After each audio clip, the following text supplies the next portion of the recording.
Hello दोस्तों, नमस्ते। मेरा नाम देवेंद्र, टारगेट पीसीएस सोनले में आपका स्वागत है। ठीक है, इस वाली वीडियो में हम बात करेंगे पैट से आने वाली करीब करीब 44,000 वैकेंसी हैं और वो वैकेंसी से आप किस प्रकार से लाभ ले सकते हैं। पहले मैं अपने बारे में बात करूं तो मैं बता दूं आपको फर्स्ट प्रायोरिटी मेरा पीसीएस एग्ज़ाम पे है। ठीक है ना, और कोशिश करेंगे इसे निकाल के रहें। ठीक है ना, फाइनली जॉब में। ठीक, लेकिन क्या होता है कि सेकेंडरी बी प्लान भी रखना पड़ता है। हालांकि जो है ना, मैनेज करने में दिक्कत होती है। तो इस बार पैट का एग्ज़ाम दिया था। ठीक है, स्कोर अच्छा गया। ठीक है, काफ़ी अच्छा गया एक्सपेक्टेशन से। और इसके साथ जो है ना, जो ग्रुप सी की वैकेंसी आने वाली है उसमें हम आराम से फॉर्म डाल सकते हैं। तो उसी पे बात करेंगे कौन कौन सी वैकेंसी आ सकती हैं और उसमें कभी 44,000 प्लस जो है फॉर्म है।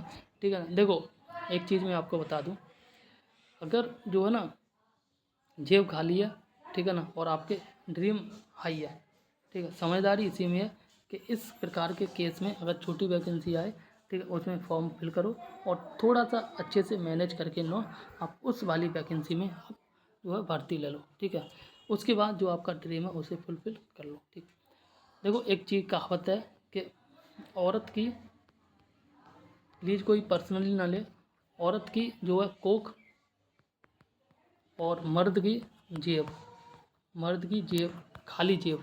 ठीक है, यानी कि औरत की खाली कोख और मर्द की खाली जेब समाज को अच्छी नहीं लगती है। तो ये 100% सही है। यहाँ पर कोई जो है दोहराई की बात नहीं है। औरत के लिए शादी के बाद जो अभी जस्ट बोला वो, एंड मर्द के लिए मर्द की जेब भरी रहना ज़रूरी है। ठीक, खैर ये सब बातें छोड़ो। यहाँ पे अगर हम बात करें तो यूपी पैट से करीब 44,000 वैकेंसी आने को हैं। ठीक है, तो वो कौन कौन सी वैकेंसी आने को हैं उस पर हम बात करेंगे।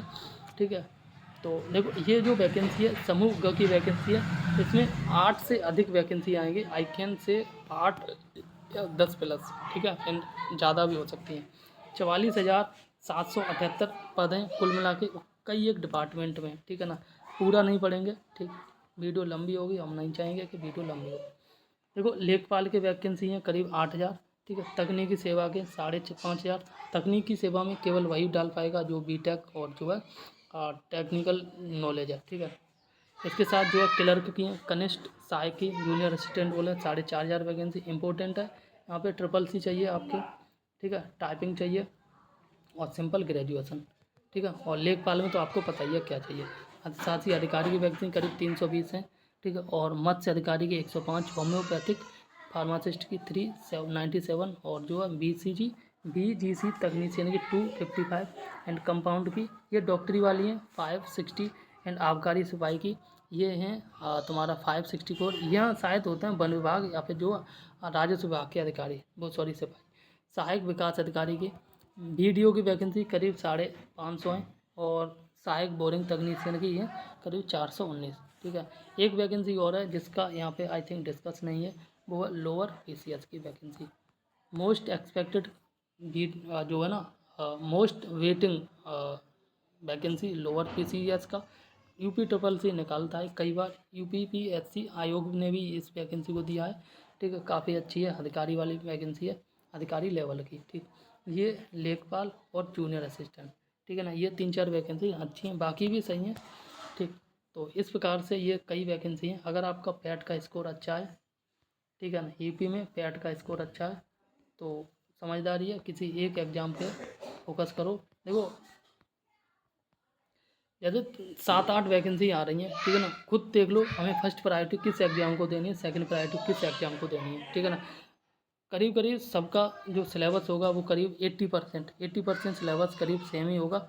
बाकी का लास्ट टाइम में जो नया होगा वो देख लेना। ठीक है ना, तो अब खुद देख लो, जैसे मान के चलो आपका जो है ना लेखपाल की वैकेंसी का फर्स्ट प्रायोरिटी है तो लेखपाल का बैच ले लो, कहीं से भी ले लो, जहाँ हो वहाँ ले लो और उस पर पढ़ाई करो। सेकंड प्रायोरिटी मान के चलो आपका जूनियर असिस्टेंट का है, तो जूनियर असिस्टेंट के लिए यहाँ पे टाइपिंग जो है साथ में करते रहो, इसी प्रकार से प्लान ए प्लान बी को।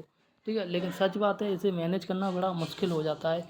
कभी इस एग्ज़ाम की तैयारी, कभी उस एग्ज़ाम की तैयारी, कभी इस सिलेबस को कवर करना, कभी उस सिलेबस को कवर करना। फिर कई बार देखो ऐसा होता है कि हमने जो है ना 3 महीने का टारगेट बना लिया कि 3 महीने में हमने इतने सिलेबस जो ख़त्म करने, और ये सारी टाइम टेबल है, ठीक है ना।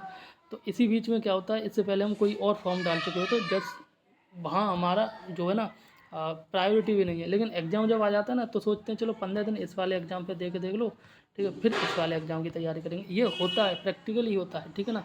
और इसमें स्टूडेंट की कमी नहीं, इसके साथ इसमें मुझे लगता है कई बार सिस्टम की कमी है, ठीक है ना।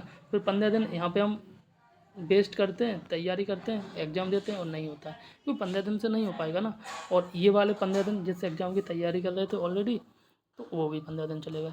फिर 15 दिन बाद मान कर जिस एग्ज़ाम की तैयारी कर रहे थे, ठीक है ना, या 20 दिन या मान लो 1 महीना है, तो उस एग्ज़ाम का जो पेपर आ गया, ठीक है, तो उस एग्ज़ाम की तैयारी करे, वो पेपर देने गए, वो भी फेल, ठीक है। तो यहाँ से भी गए, यहाँ से भी गए।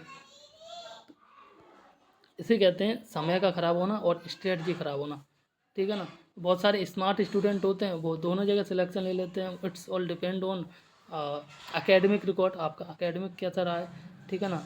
और टाइम भी होता है, लास्ट टाइम आपका जो है ना किस प्रकार का मूड रहा है, बहुत सारी चीज़ें मैटर करती हैं, ठीक। ओवरऑल यहाँ कहने का मतलब है कि अगर आपका पैट का स्कोर बहुत अच्छा गया है तो पैट की तैयारी में लग जाएं, ठीक है। और बाकी तो ठीक है।